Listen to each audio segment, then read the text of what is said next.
할렐루야, 우리 최강초등부 친구들 안녕하세요. 저는 최강초등부의 5학년 1반 고기정 선생님이에요. 오늘은 디모데이 프로젝트 시즌1 큐티프렌즈의 99번째 시간이에요. 그럼 기도로 함께 시작하겠습니다. 사랑의 하나님, 이 아침의 말씀을 통해 하나님을 만나는 은혜 누리게 하심에 감사드립니다. 하나님, 오늘 말씀을 통해 우리의 믿음이 자라게 하시고 하나님의 성품을 닮아가는 제가 될 수 있도록 인도해 주세요. 예수님의 이름으로 기도드립니다. 아멘. 우리 친구들, 먼저 오늘의 제목을 함께 읽어볼까요? 시작! 허물을 덮어 주었어요. 오늘의 본문 말씀은 마태복음 1장 18절에서 21절, 24절 말씀입니다. 함께 읽어볼까요? 먼저 개역개정 성경으로 읽어보겠습니다. 18절, 예수 그리스도의 나심은 이러하니라. 그의 어머니 마리아가 요셉과 약혼하고 동거하기 전에 성령으로 잉태된 것이 나타났더니. 19절, 그의 남편 요셉은 의로운 사람이라 그를 드러내지 아니하고 가만히 끊고자 하여. 20절, 이 일을 생각할 때에 주의 사자가 현몽하여 이르되 다윗의 자손 요셉아, 내 아내 마리아 데려오기를 무서워하지 말라. 그에게 잉태된 자는 성령으로 된 것이라. 21절, 아들을 낳으리니 이름을 예수라 하라. 이는 그가 자기 백성을 그들의 죄에서 구원할 자이심이라 하니라. 24절, 요셉이 잠에서 깨어 일어나 주의 사자의 분부대로 행하여 그 아내를 데려왔으나. 아멘. 이제 쉬운 성경으로 읽어보겠습니다. 18절, 예수 그리스도는 이렇게 태어나셨습니다. 예수님의 어머니인 마리아는 요셉과 약혼을 했는데 두 사람이 결혼도 하기 전에 성령에 의해서 마리아가 임신하게 된 사실이 밝혀졌습니다. 19절, 마리아의 남편 요셉은 의로운 사람이었습니다. 그는 마리아를 창피하게 만들고 싶지 않아서 조용히 파혼하려고 하였습니다. 20절, 요셉이 이 일을 생각하고 있을 때 꿈에 주의 천사가 나타났습니다.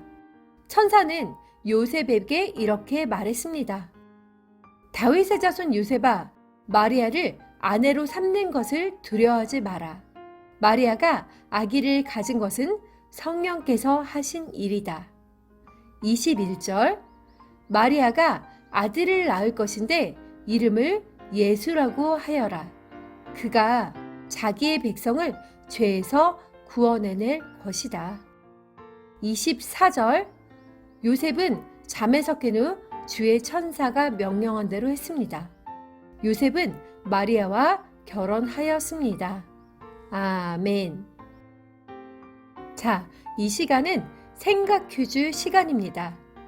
1999년 7월 4일 예배를 마치고 교회당을 나가고 있는 26살의 한국인 유학생 윤원준 군이 인종 우월주의자였던 벤자민 스미스라는 사람이 무차별하게 난사한 총탄에 맞아 쓰러져 숨을 거두었어요. 윤원준 군은 서든 일리노이 대학을 졸업하고 인디애나에서 대학원 공부를 위해 준비하고 있었던 꿈을 키우고 있던 청년이었어요. 희생당한 지 8해가 지난 후 7월 12일 오후 7시 미국 전 지역에 추모 예배 광경이 방영되고 있었어요. 예배의 마지막 시간에 희생당한 윤원준 군의 사촌형인 박성호 목사님이 나와서 가족을 대표해서 인사를 하는 순간 그의 인사말 때문에 전 미국인들이 전율을 느끼기 시작했답니다. 그는 이렇게 말했어요. 나는 오늘 가족을 대표해서 예수 그리스도의 이름으로 내 형제를 죽인 벤자민 스미스를 용서할 것입니다. 그리고 나는 오늘 예수 그리스도의 이름으로 내 사랑하는 형제의 꿈을 빼앗아가고 피를 흘리게 한 이 미국을 예수 그리스도의 이름으로 용서합니다. 왜냐하면 예수님은 용서를 위해 오셨기 때문입니다. 우리 가족은 그 예수 그리스도를 구주와 주님으로 믿는 사람들입니다. 친구들은 누군가가 친구들에게 실수하거나 잘못을 했을 때 어떻게 하나요? 화를 내며 그들을 비판하나요? 아니면 예화에 나오는 사람들처럼 용서를 베푸나요? 오늘 본문에도 다른 사람의 실수로 인해 곤란한 상황에 처해 있는 사람이 등장해요. 이 사람은 어떻게 반응했는지 함께 살펴보기로 해요. 요셉은 자신과 약혼한 마리아가 아직 결혼을 하지 않았는데 임신했다는 사실을 알게 되었어요. 그 당시 결혼하지 않은 사람이 임신한 일은 율법을 어긴 것으로 돌에 맞아 죽임당할 일이었어요.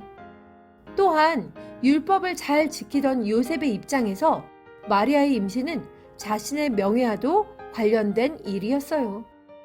그러나 요셉은 의로운 사람이어서 이 사실을 비밀로 해 마리아의 잘못을 조용히 덮고 결혼하지 않으려고 했어요. 이렇게 요셉이 마리아를 긍휼히 여기고 허물을 덮어주려고 했던 모습을 보며 어떤 생각이 드나요? 그때 하나님께서 요셉에게 천사를 보내주셔서 마리아가 성령으로 잉태했다고 알려주셨어요. 이에 요셉은 마리아의 복중에 있는 아기가 백성을 구원할 메시아임을 깨닫게 돼요. 그리고 그리스도의 탄생은 말씀의 성취이자 율법의 완성이며 하나님께 신부된 이스라엘에게 베푸시는 긍휼임을 깨달았답니다. 요셉처럼 자신의 의로움을 주장할 상황에서도 말씀에 반응하고 마음을 돌이키는 것이 하나님께 쓰임받는 자의 바른 모습이에요. 진정한 의로움은 말씀을 깨달아 사람을 살리고 긍휼을 베푸는 것에서 시작됨을 기억해야 해요. 따라서 의로운 사람 요셉이 마리아를 긍휼히 여기며 허물을 덮어주려고 한 것처럼 친구들도 사람들의 실수나 잘못을 품어주는 하나님의 백성이 되기를 축복합니다. 이제 관찰 퀴즈의 문제를 함께 풀어볼까요? 1번. 오늘의 본문을 사건 형식으로 기록한 내용을 보고 빈칸을 채워보세요. 힌트는 개역개정 성경 18절에서 20절 말씀입니다.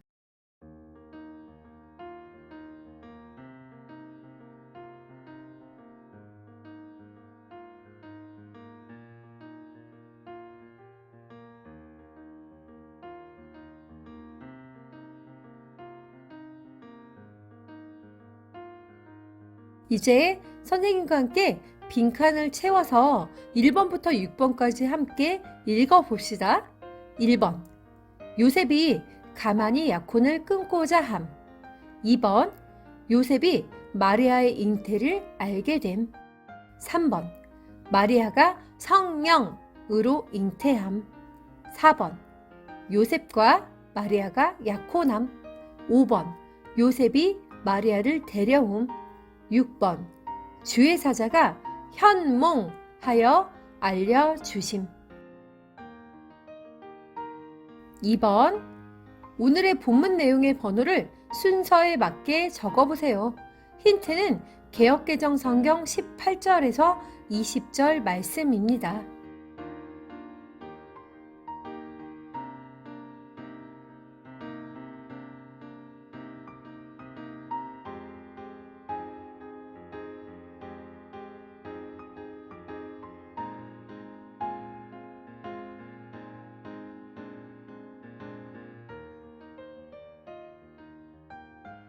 정답은 4번, 3번, 2번, 1번, 6번, 5번입니다.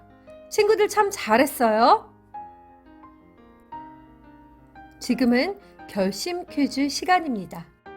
내가 긍휼을 베풀어야 할 사람은 누구인지 적고 긍휼하게 여기며 허물을 덮어주기로 결심해요. 선생님은 선생님과 선생님의 가족에 대해 함부로 나쁘게 이야기했던 사람을 용서하려고 해요. 친구들도 오늘 말씀을 따라서 내 잘못도 아닌데 나를 의심한 친구, 또는 교회에 다닌다고 놀리는 친구 등 긍휼을 베풀어야 할 사람은 누구인지 적고 그 친구를 긍휼하게 여기며 허물을 덮어주기로 결심해요.